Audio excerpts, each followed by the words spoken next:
Hi, I'm John from Just Whiskey. If you like today's show, please give it a thumbs up, like, and subscribe. And I really think you're going to enjoy this show. And thank you very much to the Patreons that I do have. A special thanks and a shout out to all my Patreons that help support this channel. And if you'd like to consider becoming a Patreon, you can find the link in the description below. And remember, folks, it's just whiskey. Today we are going to be doing a review on the newest Bunnahabhain 12-year-old 2022 Cask Strength, which is the second release. What I did before the show, I did a blind, of the Bunnahabhain 12 2021 first release Cask Strength, the Bunnahabhain 18-year-old I reviewed the 2021 previously, and I reviewed this Bunnahabhain 18 about 7 months ago. The bottling code is on that review. You can check out both those reviews. I believe, I bought this Bunnahabhain 18-year-old about at least 3 years ago, so it's prior to probably 2020. It's probably a 2019 or a 2018 bottling. But if you're really interested, check out the review. The bottling codes is there. So I did a blind with each one of these, and so you're going to get a little review of the Bunnahabhain 12 second release Cask Strength 2022 compared what I think was the best of show. They are all good, but there's a good, a better, and a best, in my humble opinion. But again, if you're interested, check out the full review of the Bunnahabhain 18 and the Bunnahabhain 12 Cask Strength from 2021, the first release. I don't do blinds on camera because they can be very time consuming. So I poured 3 separate glasses and I numbered them, and I didn't look at them or study them. I shuffled them around quite a bit. I let them sit for a good 30 to 40 minutes while I did other things, and then I came back totally blind. I had no idea which glass I was going to be doing, and I did a nosing and tasting. So I'm going to give the results first, and that'll parallel with the review of the 2022. Okay. The best nose that I found was the Bunnahabhain 12 2021, the first release. The second best nose was the Bunnahabhain 12 newest Cask Strength 2022. And the worst nose, believe it or not, was the Bunnahabhain 18-year-old. And what I found on the nose with the newest Cask Strength and the 18 was they both, even the 18-year-old, they both had that slight acetone note going in the background, okay? So again, check out the previous reviews for full tasting notes and details on that. As far as palate goes, I'm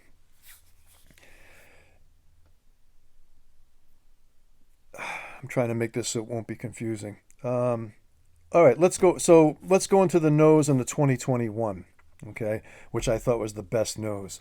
I thought the 2021 Cask Strength had the most interesting nose out of the 3, with a little bit of funk, a little bit of peat.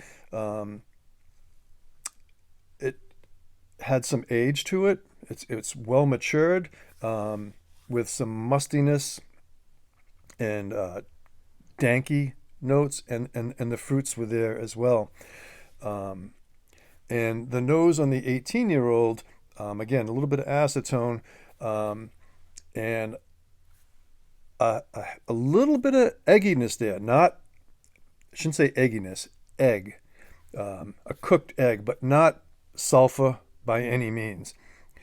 But on the 18-year-old, I was picking up brown sugar, egg, French toast, um, and which is that sweet sherry notes, along with some dill rye notes in there. Okay, on the palate, the 2021, I found it to be a bit on the dry, astringent, very oily, very pretty, very elegant, more well-rounded, very nice viscosity with more fruits, and a little bit more sweetness to it, with a medium finish. Okay, in the 18-year-old, we went into the nose. The 18-year-old on the palate, at first, okay, now the 18-year-old on the nose wasn't really impressing me, but at first, the 18-year-old was my best of show, okay, on the palate. But we're going to get into a little more of a conclusion with that. But the 18-year-old had a little bit of the sweetness to it, a little bit of the funk, a medium finish, as well as that little bit of dill rye note. But then as I kept going back and forth, I kept eliminating the newest 12-year-old Bunnahabhain Cask Strength, second release, 2022. When I on the neck pour, I really thought like it blew me away. But after that, out of these three, from my perspective, my taste, my enjoyment, the newest 12-year-old Cask Strength is my least favorite out of these three. Best of show for me is the Bunnahabhain 12 Cask Strength, their first release, the 2021. And the Bunnahabhain 12 Cask Strengths retail for about $90. And the Bunnahabhain 18, 3 years ago or 4 years ago, I paid about a equivalent of $140 for it. Now the 18-year-old is retailing well over $200, in some cases $225. So in my opinion, the Bunnahabhain 12 2021 is the winner after repeated tastings on it. I just found the 2021 to be the most elegant, refined, again, a little dry, astringent, the most oiliness, elegant, pretty. It had more fruits, sweetness.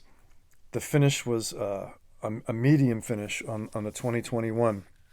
On the palate, okay, because you want to hear about the 2022. On the palate, what I picked up was a little bit of peat funk, a little vegetalness in there as well. The 2022, also a bit dry, astringent, some spearmint in there, with a medium long finish. Okay, so I felt the 2022 took the edge a little bit on the finish, but the overall experience, hands down, I still give it to the 2021. And the 2022, that had, again, the spearmint, the peppery prickle, and that rye dill note was very noticeable in there. But it was very close between the 2021 12-year-old Cask Strength and the 18-year-old. But not even including money, again, best of show for me is the first release of the Bunnahabhain 12 cask strength. Yeah. Now, I do need to talk a little bit about the Bunnahabhain 18. When I first reviewed this 7 months ago, I was very disappointed in it. It was not what I expected at all. And the neck pour of the 18 was really harsh and very disappointing. But some people love it, and I attribute that to batch variations for sure. I think there's big time batch variations in the 18-year-old. But what's happened now, and it's been opened and it's down close to the halfway mark over, so it's had plenty of time to oxidize. But in my opinion, I get that a lot of bottles really improve with oxidation. But they shouldn't have to really be, in my opinion, they shouldn't have to wait that long to really improve. But the 18 now, that had a nice sweetness to it, a little bit of funk with a medium finish, with that little bit of dill rye in there. But for $225, if you can pick up the 12-year-old cask strength, and you know what too? I mean, so I put these in order of best, better, and good. And so, is the 18-year-old, for my enjoyment, the 18-year-old, I don't think it's worth $225. And having said all this, still, in my opinion, you cannot go wrong with the Bunnahabhain 12-year-old. Just the standard 46.3% ABV. They're all non-chill filtered, no color added, and the Bunnahabhain 12 you can pick up for about $60. You cannot go wrong with that. So the 18-year-old, I scored that a low 84, but now having it's oxidized with the 7 months in there, that would easily be between an 88 and a 90. And I scored the original 2021 between a 88 and a 90, depending. Okay, and I'll still stick with that range.